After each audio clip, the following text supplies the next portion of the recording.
Hello friends, Vijay மல்லி ஸ்டோரியோட latest அப்டேட்டை பார்க்குறதுக்கு முன்னாடி நீங்கள் நம்ம சேனலை சப்ஸ்கிரைப் பண்ணலன்னா சப்ஸ்கிரைப் பண்ணி சப்போர்ட் பண்ணுங்கள். ஸோ நம்ம விஜய் மல்லி ஸ்டோரியில் இந்த ராஜி அந்த முரளி கிட்ட இருந்து தப்பிக்கிறதுக்காக அந்த மொபைலை கொண்டு போயிட்டு இந்த தீபிகா கிட்ட கொடுத்து அதன் மூலயமா அந்த முரளியை அரசையும் செஞ்சாங்க. ஆனால் இந்த ராஜி ஒரு தப்பு கணக்கு போட்டுட்டாங்க. அந்த முரளி உள்ளே போயிட்டான் அப்படின்னா நமக்கு எந்த ஒரு பிரச்சனையும் இருக்காது அப்படின்னு நினச்ச அதே முரளியால் தான் அவங்களோட ஒட்டு மொத்த உண்மையும் வெளிவரப்போகுது அப்படின்னு நினைக்கிறவங்க இந்த வீடியோக்கு ஒரு லைக் கொடுங்க. ஏன்னா இந்த தீபிகா கிட்ட இப்போ நம்ம மல்லி சொல்லியிருந்தாங்க இல்லையா, இந்த ராஜி சொல்லி தான் மொபைல் உங்ககிட்ட இருக்குன்ற விஷயம் எனக்கு தெரியும் அப்படின்னு சொல்லிட்டு இப்போ கண்டிப்பாக இந்த தீபிகா பயங்கரமாக ஒரு ஆவேசத்தோடு தான் இந்த ராஜி கிட்ட இருப்பாங்க. ஸோ கால் பண்ணியும் கேட்பாங்க, நீங்கள் தான் மொபைல் என்கிட்ட இருக்குன்னு சொல்லிட்டு மல்லி கிட்ட சொன்னீங்களா அப்படின்னு சொல்லுவாங்க. ஸோ இந்த ராஜி இல்லைங்க நான்லாம் சொல்லலை அப்படின்னு தான் சொல்லுவாங்க.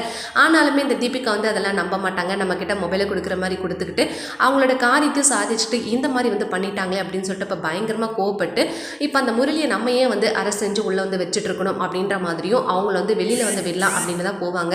அப்போ தான் எதுக்காக ராஜுகிட்ட பணம் கேட்டு மிரட்டிட்டு இருக்க அப்படின்ற விஷயத்தையும் இந்த தீபிகா கேட்பாங்க. அப்போ தான் இந்த முரளி பார்த்தீங்கன்னா நடந்த எல்லா விஷயத்தையும் சொல்லுவாங்க. இப்போ தான் இந்த தீபிகாவுக்குமே ஒரு க்ளூ கிடைக்கும். அப்போனா இந்த சுடருடைய கொலை வழக்கில் இந்த ராஜு சம்மந்தப்பட்டிருக்காளா, அதனால தான் இந்த முரளி பணம் கேட்டு மிரட்டிட்டு இருக்கானா அப்படின்ற உண்மை தெரிய வரும். ஸோ கண்டிப்பாக இந்த இன்ஸ்பெக்டர் தீபிகாவால் தான் இந்த ராஜுவோட அழிவு காலமே இருக்க போகுது. ஸோ அதே மாதிரி இந்த தீபிகா கிட்ட இருந்தோம் நம்ம மல்லிக்கு ஒரு விடிவு காலம் பிறக்கணும். அதுதான் ரசிகர்களாகிய நம்மளுடைய ஆசையாகவும் இருக்குது.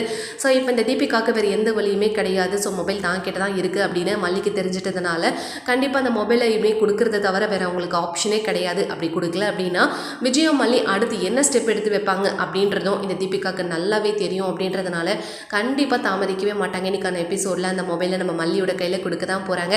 கொடுக்குறதோட மட்டும் இல்லாமல் அவமானப்பட்டு அசிங்கப்பட்டு தலை குனிஞ்சு தான் கொடுக்க போகிறாங்க. அப்படியான ஒரு கண்குள்ளா காட்சி நம்ம பார்க்கணும்.